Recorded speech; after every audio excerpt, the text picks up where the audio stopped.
Book 13, Battling for the Ships. But once Zeus had driven Hector and Hector's Trojans hard against the ships. He left both armies there, milling among the hulls to bear the brunt and wrenching work of war, no end in sight. While Zeus himself, his shining eyes turned north, gazed a world away to a land of Thracian horsemen, the Mysian fighters, hand to hand, and the lordly Hippomolgi, who drink the milk of mares, and the Abii, most decent men alive. But not a moment more would he turn his shining eyes to Troy. Zeus never dreamed in his heart a single deathless god would go to war for Troy's or Achaea's forces now. But the mighty god of earthquakes was not blind.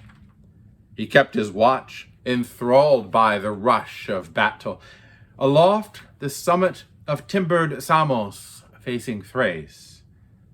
From there the entire Ida ridge swung clear in view, the city of Priam clear, and the warships of Achaia. Climbing out of the breakers, there Poseidon sat and pitied the Argives, beaten down by Trojan troops, and his churning outrage rose against the father. Suddenly, down the mountain's rocky crags, Poseidon stormed with giant lightning strides, and the looming peaks and tall timber quaked beneath his immortal feet as the sea lord surged on. 3 great strides he strode. On the 4th he reached his goal, Aigai port, where his famous halls are built in the green depths, the shimmering golden halls of the god that stand forever. Down Poseidon dove and yoked his bronze-hoofed horses onto his battle car, his pair that raced the wind with their golden manes streaming on behind them. And strapping the golden armor round his body, seized his whip that coils, lithe and gold, and boarded his chariot, launching up and out, skimming the waves, and over the swells they came, dolphins leaving their lairs to sport across his wake, leaping left and right. Well they knew their lord, and the sea heaved in joy, cleaving a path for him, and the team flew on in a blurring burst of speed. The bronze axle under the war car never flecked with foam, the stallions vaulting, speeding Poseidon toward Achaea's fleet. There is a vast cave down in the dark, resounding depths, mid-sea between Tenedos and Imbros' rugged cliffs. Here, the god of the earthquake drove his horses down. He set them free of the yoke and flung before them heaps of ambrosia, fodder for them to graze. Round their hooves he looped the golden hobbles, never broken, never slipped, so there they'd stand, stock still, on the spot, to wait their lord's return. And off Poseidon strode to Achaea's vast encampment. But the Trojans swarmed like flame, like a whirlwind, following Hector, son of Priam, blazing on non-stop. Their war cries shattering, crying as one man, their hopes soaring to take the Argive ships and slaughter all their best against the hulls. But the Ocean King, who grips and shakes the earth, rising up from the offshore swell, urged the Argives, taking the build and tireless voice of Calchas. First the god commanded the great and little Ajax, hungry for war as both men were already. Ajax! Ajax! Both of you, fight to save the Achaean armies. Call up your courage, no cringing panic now. At other points in the line, I have no fear the Trojans' hands, invincible as they seem, troops who had stormed our massive wall in force. Our men-at-arms will hold them all at bay. But here, I fear the worst. I dread a breakthrough, Here this firebrand rabbit Hector leads the charge, claiming to be the son of high and mighty Zeus. But the two of you, if only a god could make you stand fast yourselves, tense with all your power, and command the rest of your men to stand fast too, then you could hurl him back from the deep sea ships, hard as he hurls against you, even if Zeus himself impels the madman on. In the same breath, the god who shakes the mainland struck both men with his staff, and filled their hearts with strength and striking force, put spring in their limbs, their feet, and fighting hands. Then off he sped, himself, with the speed of a darting hawk, that soaring up from a sheer rock face, hovering high, swoops at the plain to harry larks and swallows. So the lord of the earthquake sped away from both. First of the two to know the god was rapid Ajax, Oileus' son. He alerted Telamon's son at once.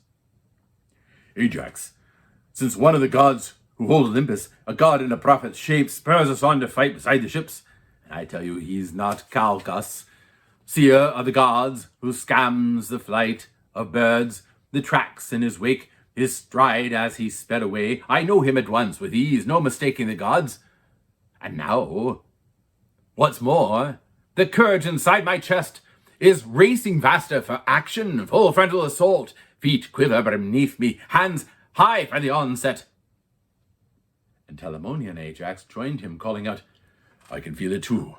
Now the hands on my spear, invincible hands quivering tense for battle. Look, the power rising within me, feet beneath me, rushing me on. I even long to meet this Hector in single combat, blaze as he does non-stop for bloody war. So they roused each other, exulting in the fire, the joy of battle, the god excited in their hearts, and he sped to the rear to stir more ranks of Argives, men refreshing their strength against the fast ships, dead on their feet from the slogging work of war. And anguish caught their hearts to see the Trojans, troops who had stormed their massive wall in force.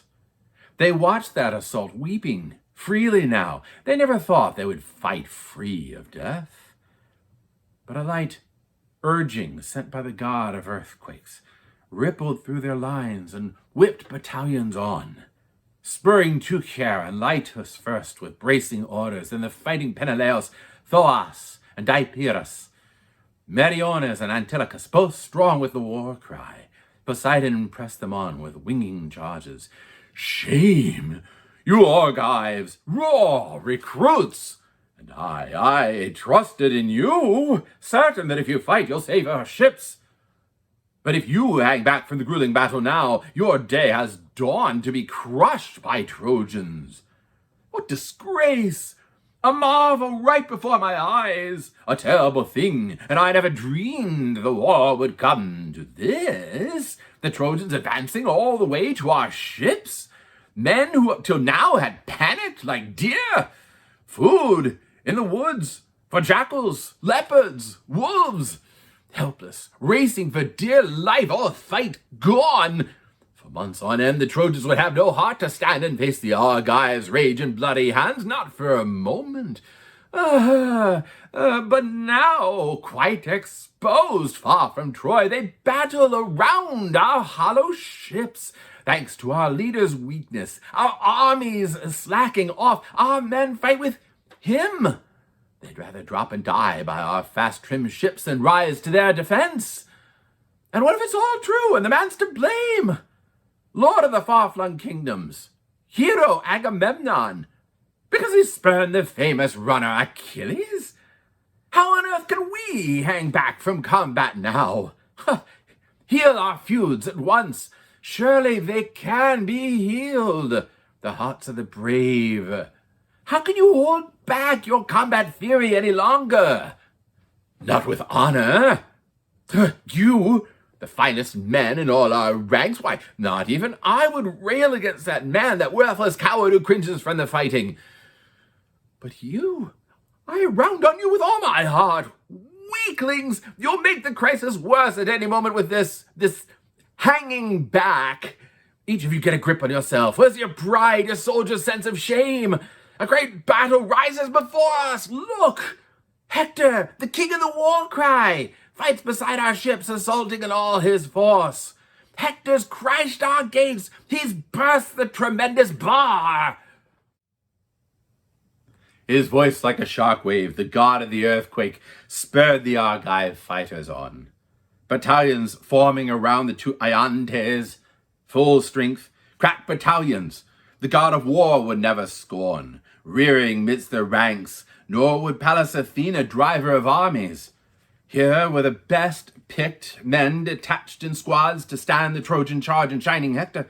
A wall of them bulked together, spear by spear and shield by shield, the rims overlapping, buckler to buckler, helm to helm, man to man, mast tight, and the horsehair crests on glittering helmet horns brushed as they tossed their heads.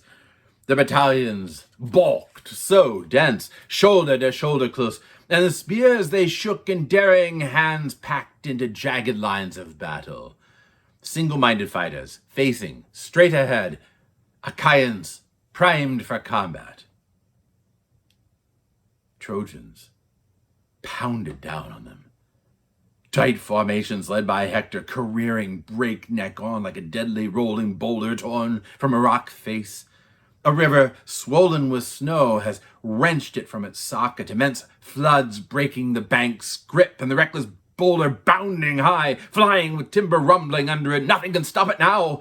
Hurtling on, undaunted, down and down, till it hits the level plain, and then it rolls no more for all its wild rush.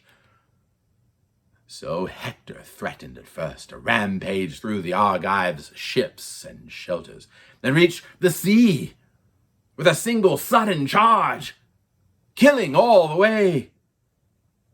But once he crashed against those dense battalions dead in his tracks, he stopped, crushed up against them. Son of Achaia faced him now, stabbing away with swords, with two-edged spears, hoisting him off their lines, and he gave ground, staggering, reeling, shouting out to his troops with shrill cries, "Trojans! Lycians! Dardan skirmishers hand to hand, stand by me here! They cannot hold me off any longer, these Achaeans! Not even massed like a wall against me here! They'll crumble under my spear! Well I know, if the best of immortals really drives me on, here as Lord whose thunder drums the sky!" So he shouted, lashing the rage and fighting fury in every Trojan, and breaking out of the ranks, Deiphobus strode, the son of Priam, fired for feats of arms. There, thrusting his balanced round buckler before him, step by springy step on the balls of his feet, pressing forward under his shield. But Meriones, taking aim at Deiphobus, hurled his flashing spear and struck no miss, right in the bull's hide boss. But the spear did not ram through, far from it. The long shaft snapped at the spearhead's socket. The Trojan had thrust his shield at arm's length, shrinking before the expert marksman's lance. But now Meriones pulled back to his cohort, stung with rage for two defeats at once. Victory shattered, spear shaft smashed to bits. He went on the run to Achaia's ships and shelters. Out for the heavy lance he'd left aslant his hut.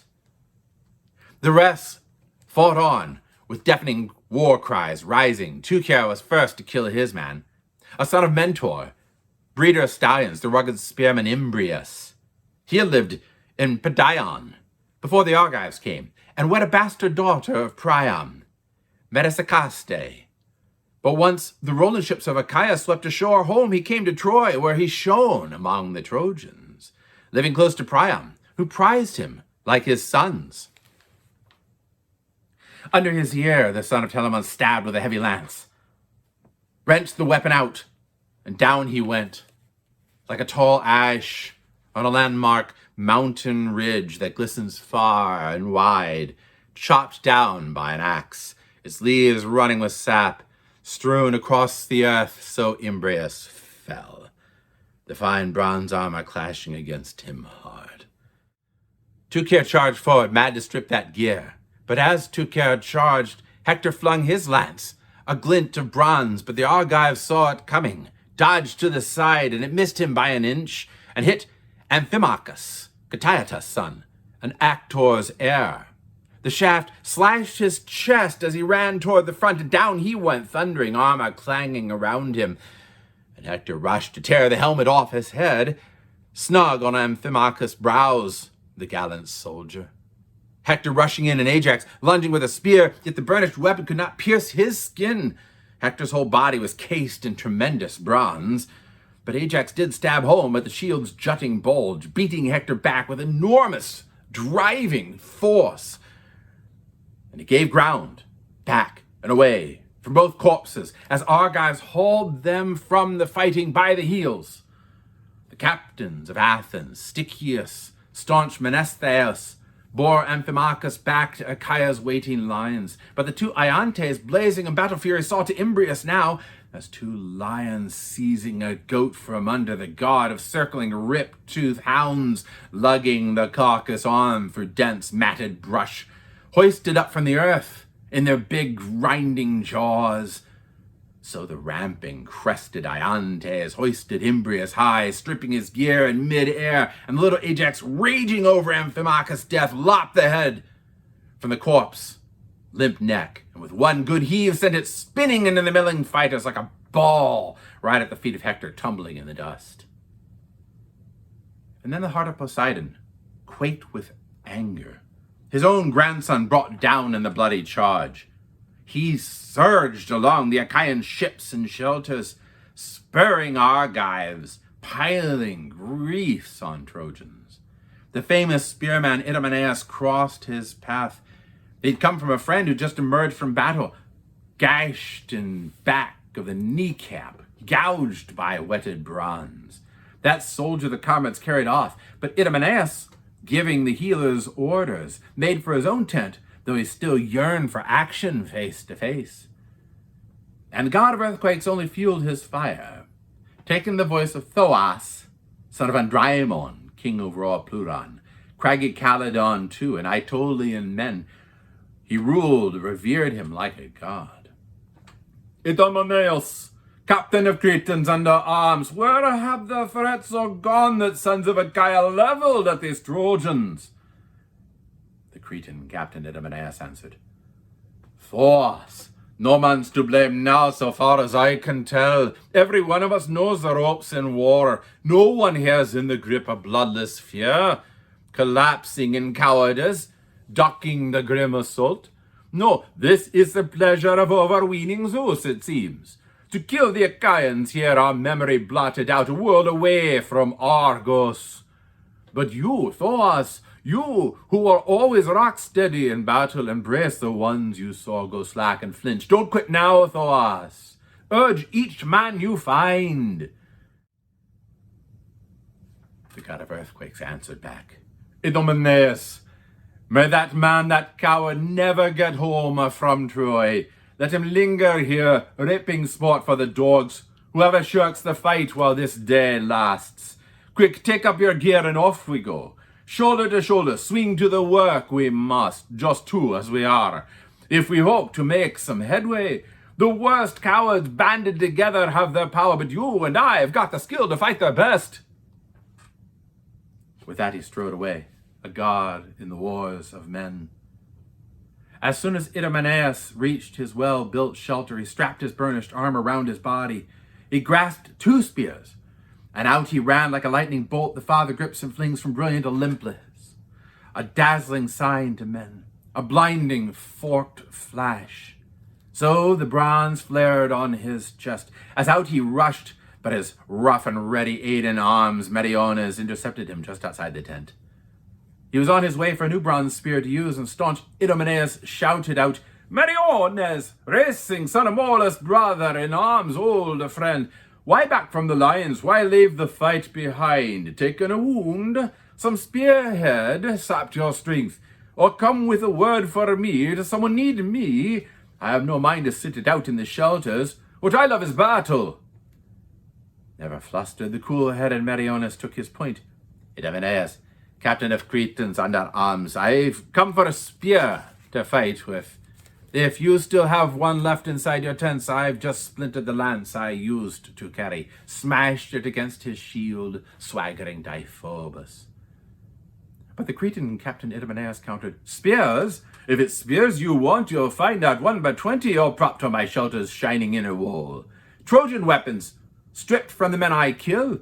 It's not my way, I'd say, to fight at a distance out of enemy range. So I take my plunder, spears, borscht, shields, helmets, and breastplates, gleaming, polished, bright."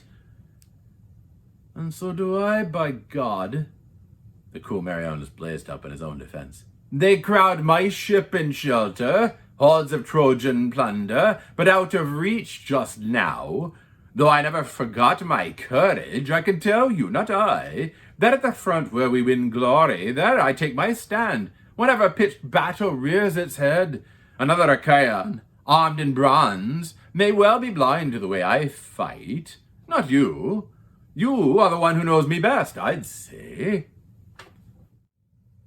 And the Cretan Captain Idomeneus answered warmly, "I know your style, your courage. No need for you to tell it. If we all formed up along the ships right now, our best men picked for an ambush, that's where you really spot a fighter's mettle, where the brave and craven always show their stripes.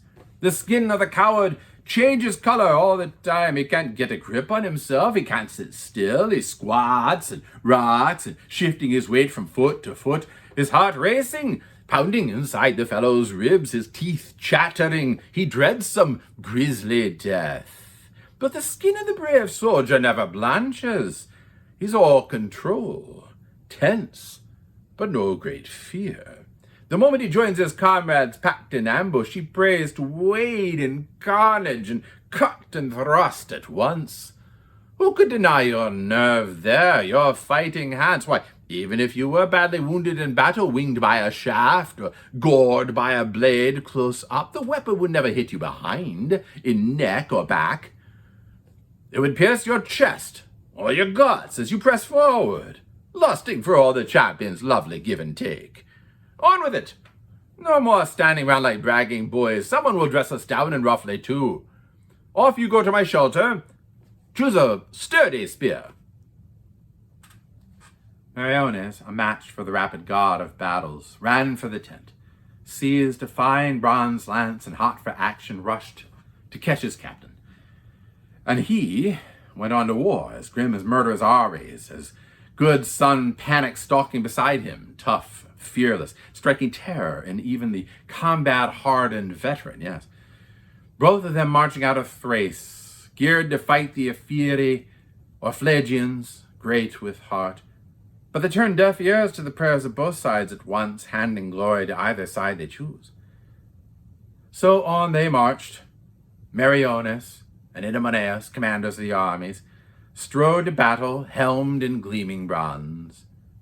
Meriones first to ask, "Son of Duke Iliad, where do you say we join the fighting now? Right at the whole engagement? Work the center or go to the left flank? That's the place, I think. Nowhere else are the long-haired Argives so outfought." The Cretan captain Idomeneus answered quickly, "Plenty of others can shield the ship's midline. The two Iontes, Tucer, the best Achaean archer, an expert too at fighting head-to-head. They'll give royal Hector his fill of blows. Strong on attack, a glutton for battle as he is, berserk for blood, he'll find it uphill work to beat their valor down, matchless hands at war, and gut our ships with fire. Unless almighty Zeus should fling a torch at the fast, trim ships himself. When it comes to men, great Ajax yields to no one, no mortal who eats Demeter's grain, I tell you. One you can break with bronze and volleyed rocks. Not even Achilles, who smashes whole battalions. He would never yield to him in a stand-up fight, though in downfield racing none can touch the man. So lead us on to the left flank. We'll soon see if we give our enemy glory or win it for ourselves."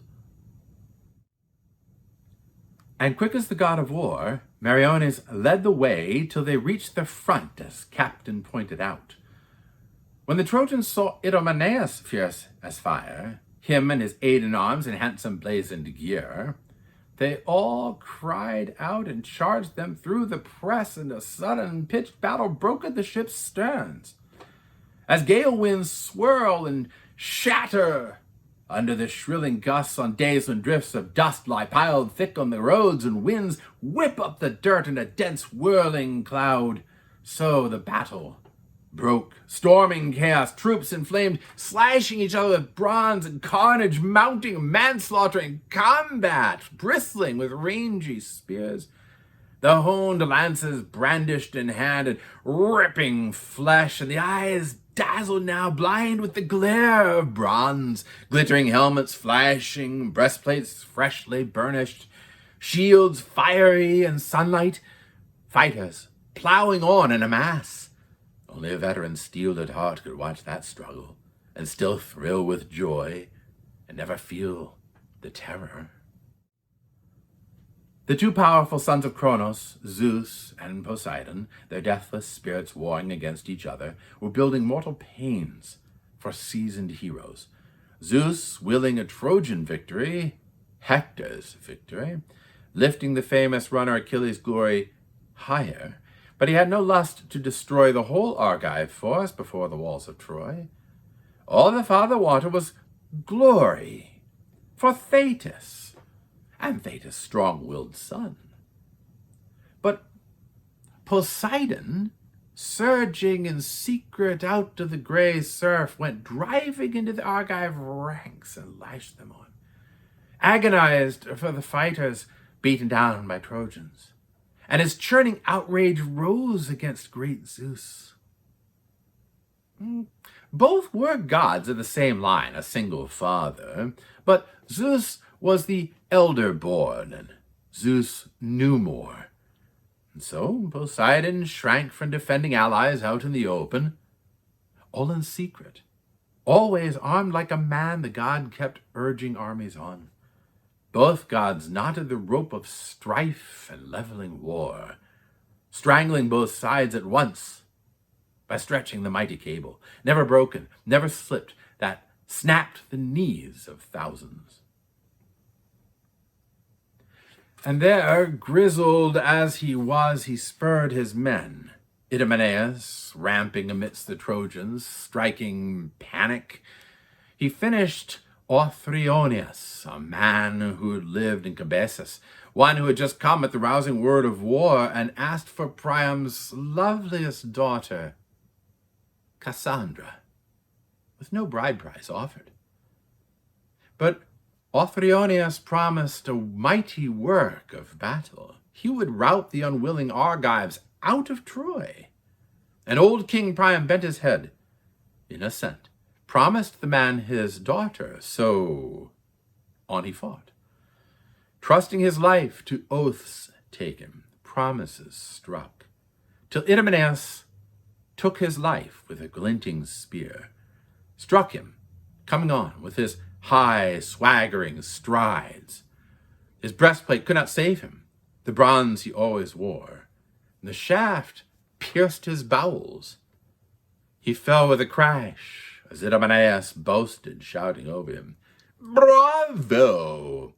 Othryoneus, bravo to you beyond all men alive. If you can really keep your promise to Priam now, who promised his daughter a true blood wedding day, look, we'll make you a promise. We'll keep it too. We'll hand you Agamemnon's loveliest daughter, lead her here from Argos, marry her off to you, if you'll just help us raise the walls of Troy. Just step this way, so we can come to terms by this deep-sea ships and strike our marriage pact.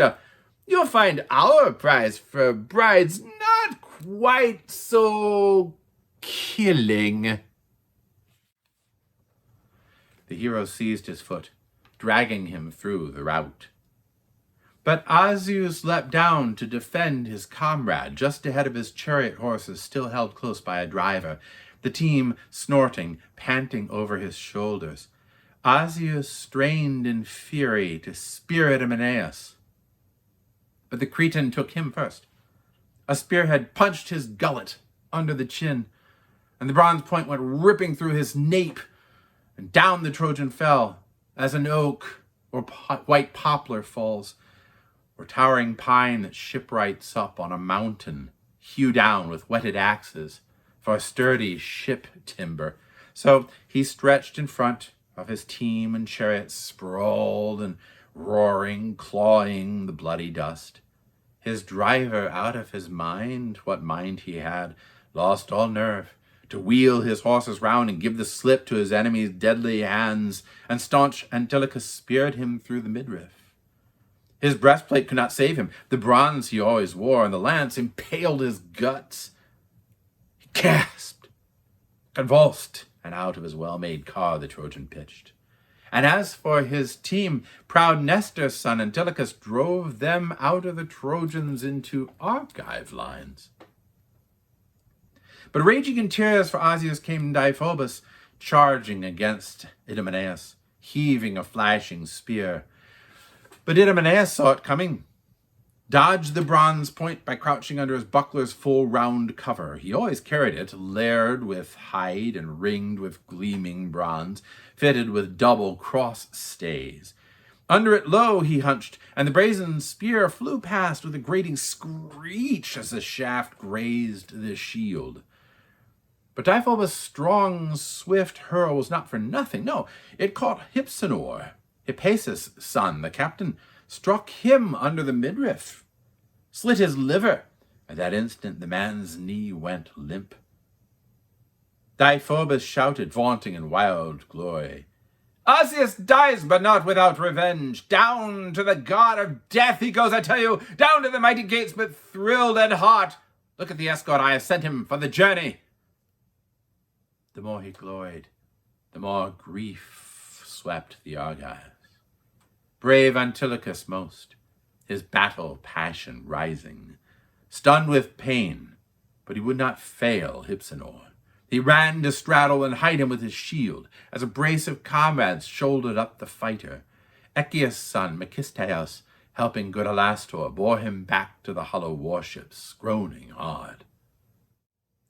But Idomeneus never slacked his fury, struggling always to plunge some Trojan soldier in deep shrouding night, or fall himself, beating disaster off his lines.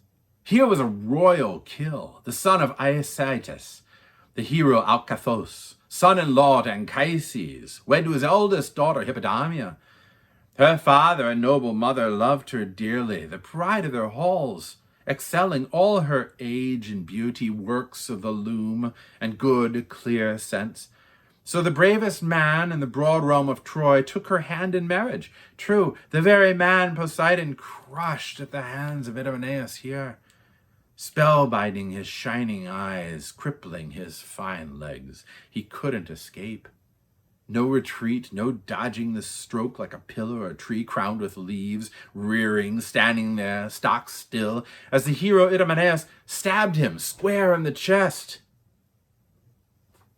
and split the bronze plate that cased his ribs.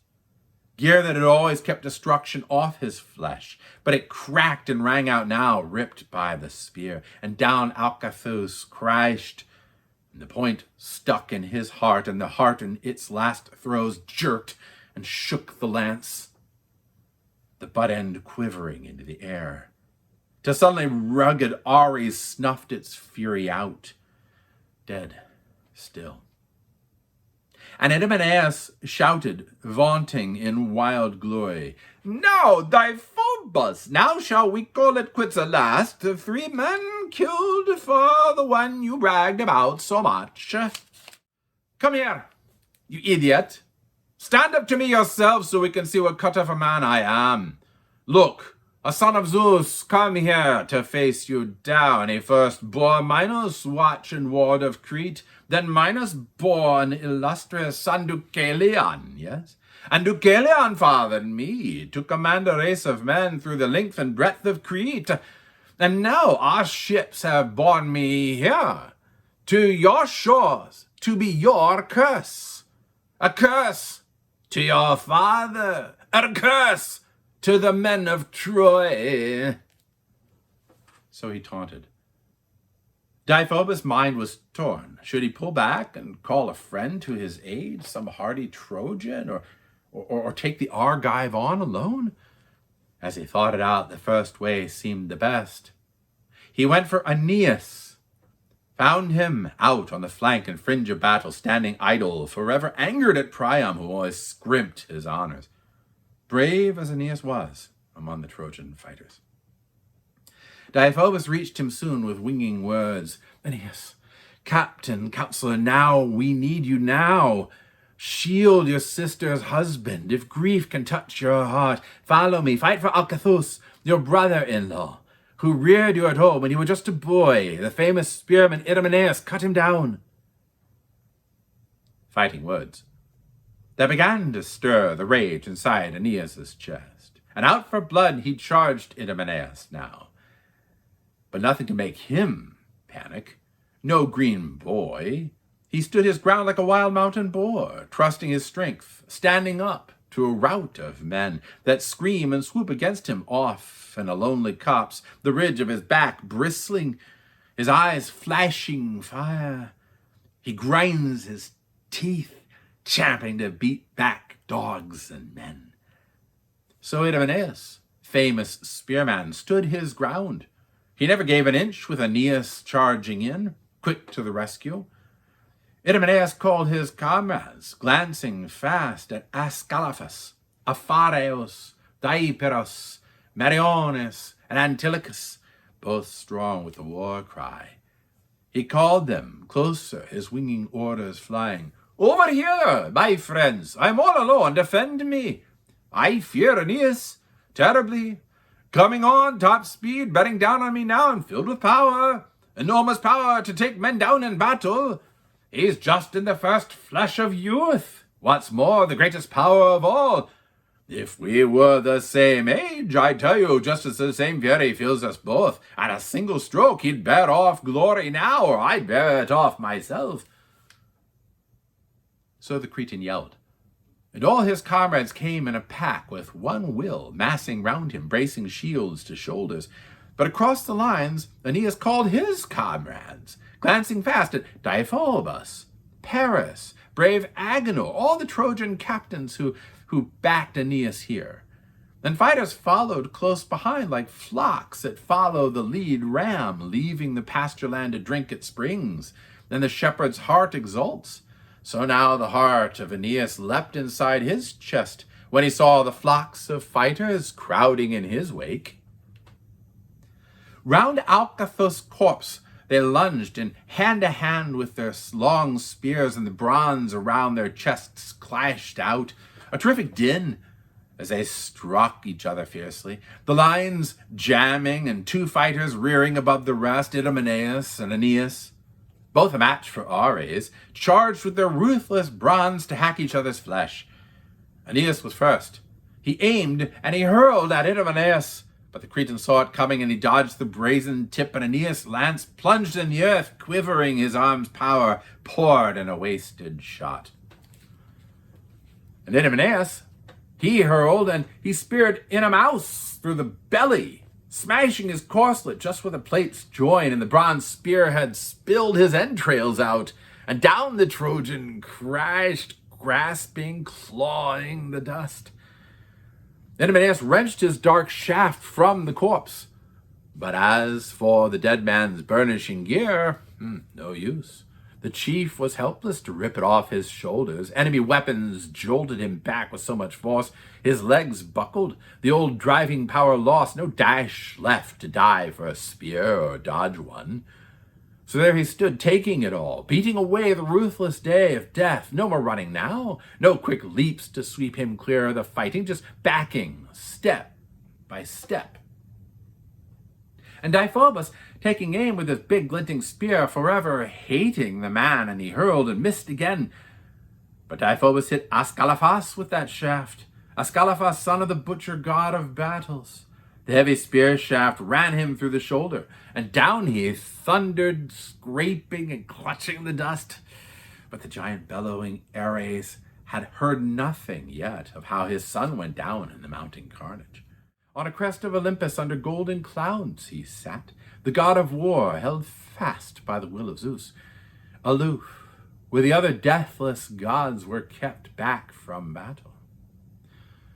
Still, round Ascalaphus fighters kept on lunging in, Deiphobus stripped away the corpse's gleaming helmet, but quick as the god of war, Meriones leapt at him, stabbed his outstretched arm, and the blank-eyed helmet slipped from his grasp. Pounding the ground and clanging, Meriones back on attack, a savage swoop like a vulture, yanked the spear from the Trojan's shoulder joint, and back he drew into crowds of waiting troops.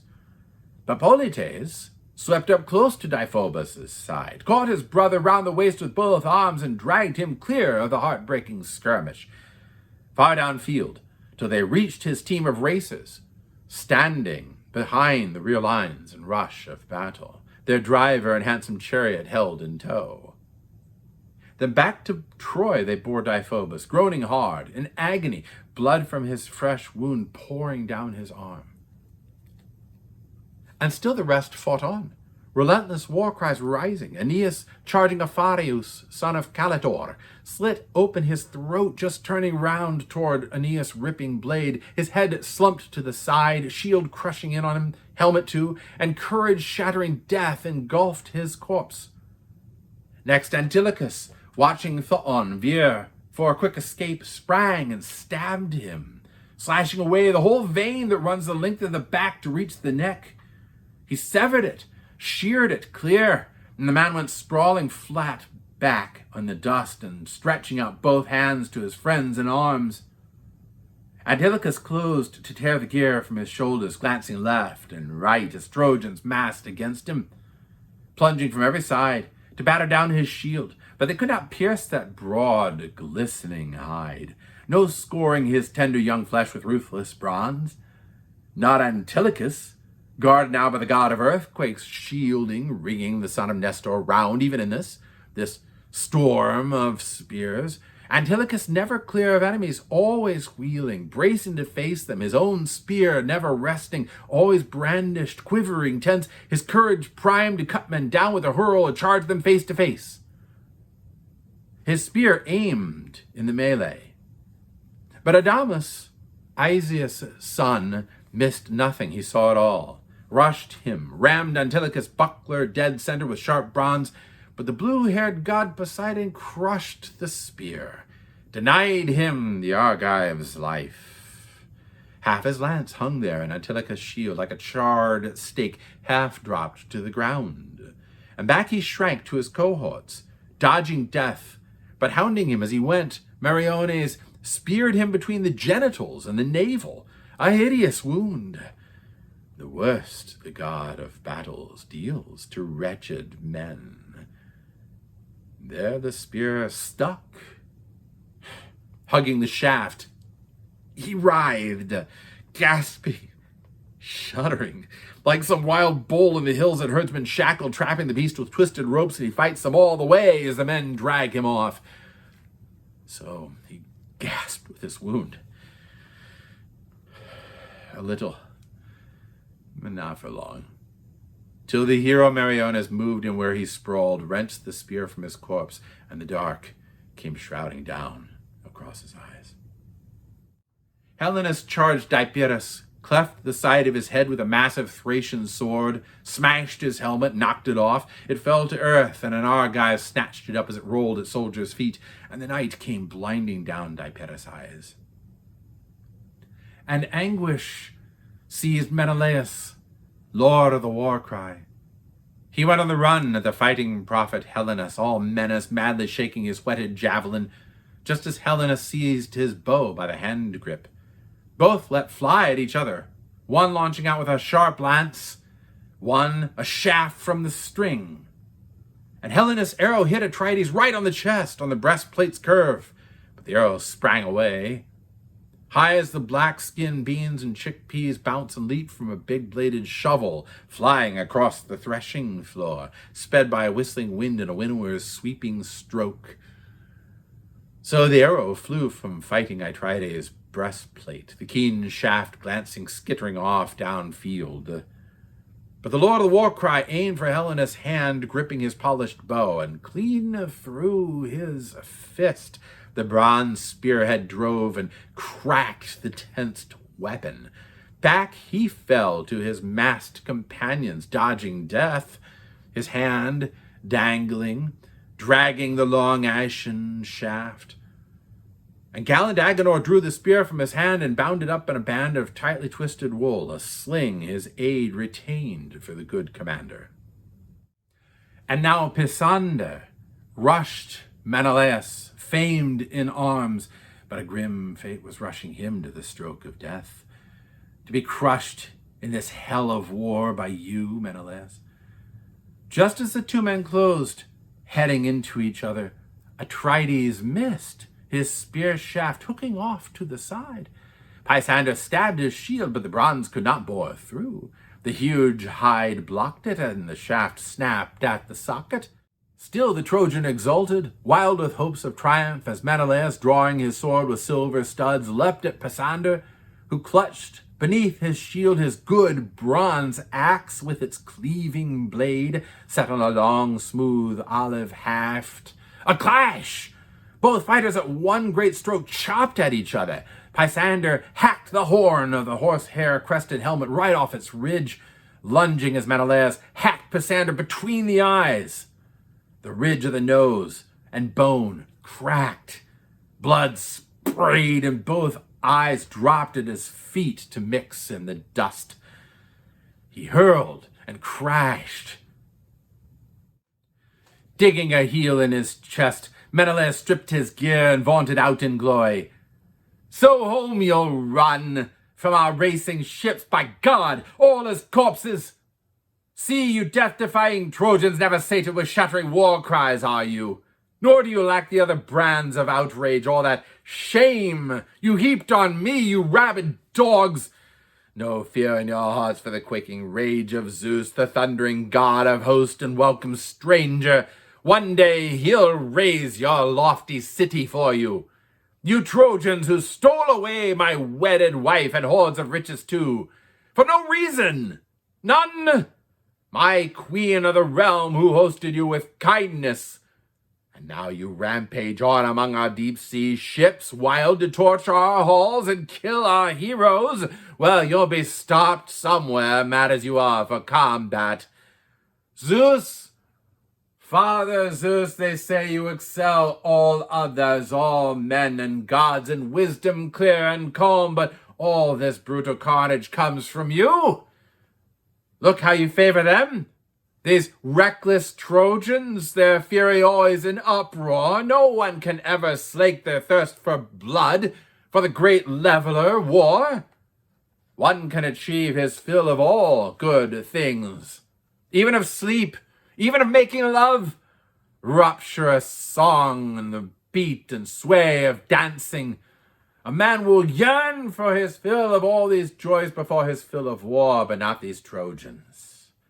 No one can glut their lust for battle. So he cried, and staunch Atrides stripped the gear from the corpse, and heaving the bloody bronze to eager comrades, swung to attack again, frontline assault. There Harpalion charged Menelaus, King Palaemenes' son, who'd followed his father into war at Troy, but he never reached his fatherland again. He closed on Atrides' spear, stabbing his shield right on the boss, but the bronze could not drive through. So back he drew to his ranks, dodging death, glancing left and right, fearing a lance would graze his flesh. But Meriones caught him in full retreat. He let fly with a bronze-tipped arrow, hitting his right buttock up under the pelvic bone, so the lance pierced the bladder. He sank on the spot, hunched in his dear companion's arms, gasping out his life as he writhed along the ground like an earthworm stretched out in death. Blood pooling, soaking the earth dark red. Hardy Paphlagonians working over him, hoisting him onto a chariot, bore him back to the sacred wall of Troy, deep in grief, while his father, weeping freely, walked beside them now. No blood price came his way, not for his son, who breathed his last in battle. But Paris flared in rage at his comrade's death, his friend and guest among all the Paphlagonians. Incensed, he let loose with a bronze-tipped arrow aimed at one Euchenor, son of the prophet Polyidus, a decent, wealthy man who made his home in Corinth. Well, Euchenor knew that boarding the ships for Troy meant certain death. His father told him so. Time and again, the strong old prophet said he'd die in his own halls of a fatal plague, or go with the ships and die at Trojan hands. So off Euchenor sailed, both to save his wealth from the heavy fine the Argives made deserters pay, and himself from wasting illness. No slow plague for him. Suddenly Paris struck him under the jaw and ear, and life flew from his limbs, and the hateful darkness had him in its grip. The rest fought on like a mass of whirling fire. But Hector, dear to Zeus, had no idea. Hector heard nothing of how his men left of the ships were torn and mauled in the Argives' rough response. The glory might even have gone to them at any moment. So intent was the god who grips and shakes the earth, so he surged his Argives on, and the gods surged too, adding his own immortal force in their defense. But Hector kept on driving too. Just at the point where he first broke through the gates and wall, he charged. He smashed the Achaean lines, dense with armed men. There, where Protesilaus and giant Ajax ships lay hauled up in the breaking, churning surf, and the wall, to landward, dipped low to the ground, the weakest point where the fiercest fighting raged. Waves of Trojans, Trojan horse, in assault.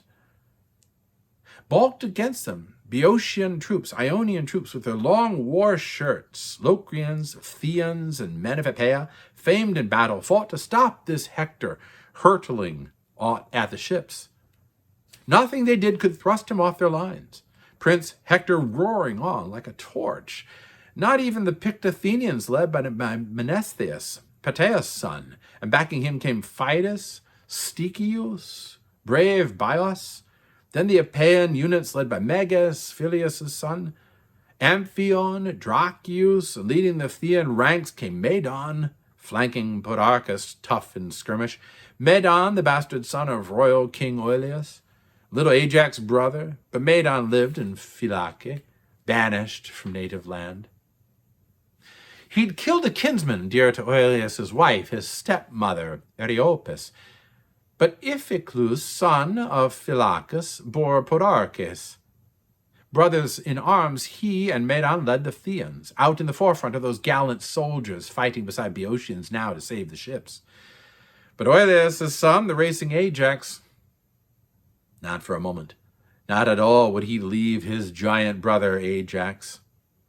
Shoulder to shoulder they fought together there, close as a brace of wine-dark oxen matched in power, dragging a bolted plow through packed fallow land, and the sweat rushes up at the roots of both their horns, and only the width of polished yoke keeps them both beasts apart, struggling up the furrow to cut the field's last strip. So both men stood their ground, bracing man to man, and a flock of comrades, hardened combat veterans, followed the great Ajax, ready to take his shield whenever sweat and labor sapped his knees.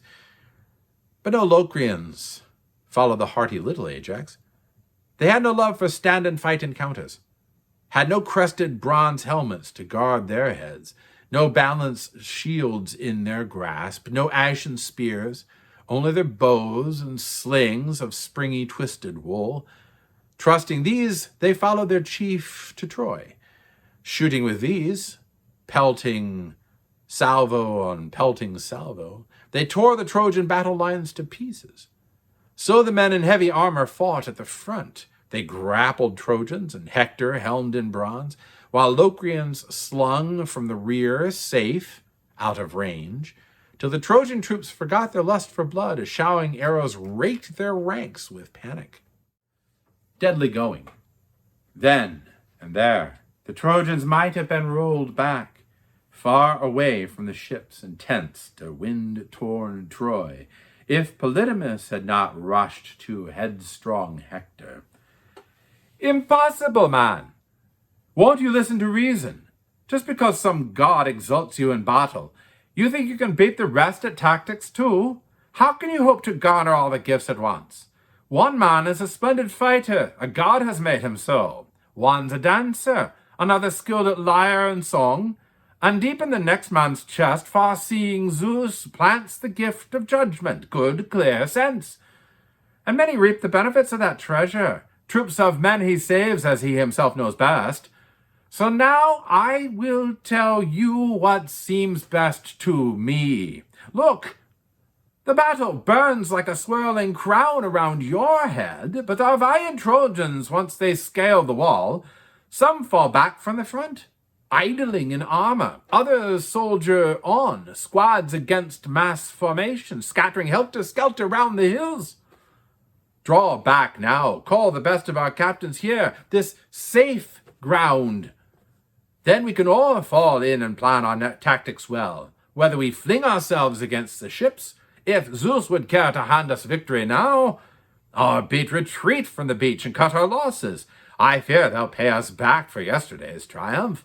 He waits by the ships, a man never sated with battle. I doubt he'll keep from the fighting any longer, not with all his war lust.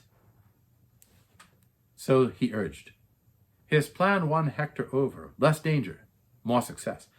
And down he leapt from his chariot, fully armed, and hit the ground, calling out to Polydamas brisk, winging words. You stay here. Hold back our captains. Here. I'm on my way over there to meet this new assault. I'll soon be back, once I've given them clear commands.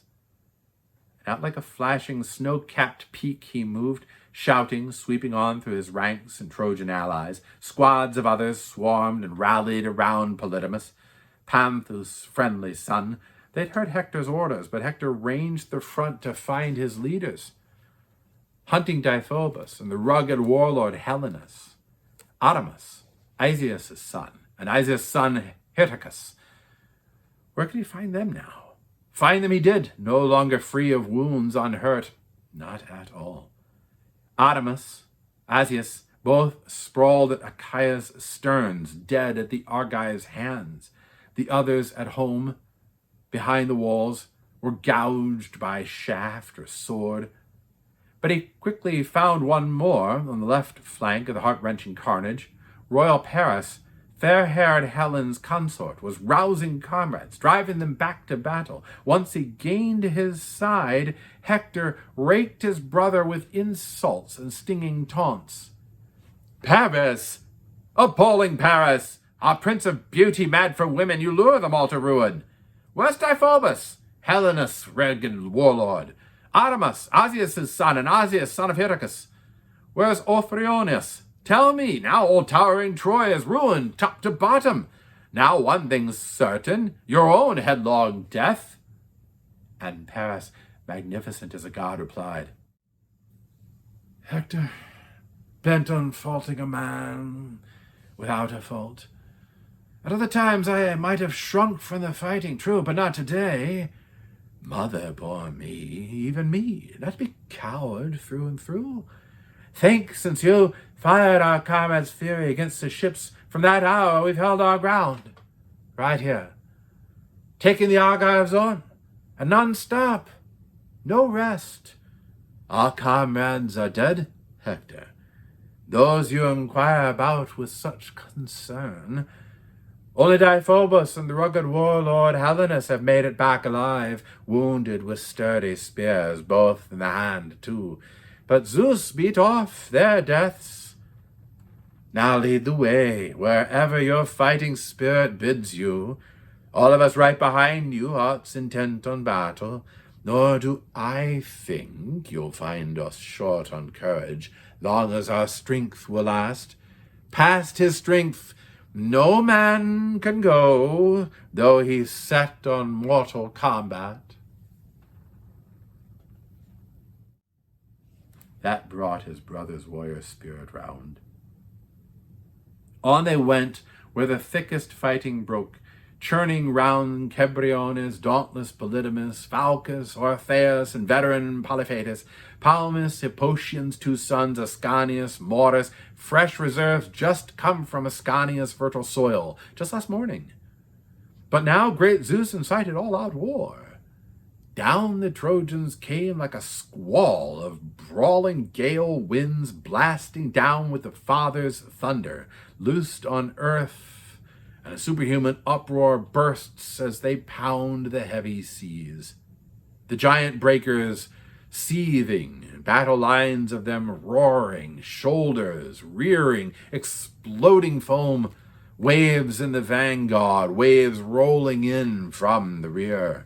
So on the Trojans came, waves in the vanguard, waves from the rear closing, bronze men glittering, following captains closing, and Hector led the way, a match for murderous Ares.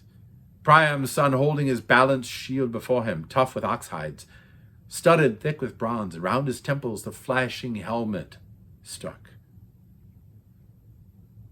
He plowed forward, testing enemy lines at all points to see if they'd cracked before him, charging under his shield. But he could not overpower the Argives' stiff resolve, and Ajax, hulking forward with big strides, the first to challenge Hector. "Madman!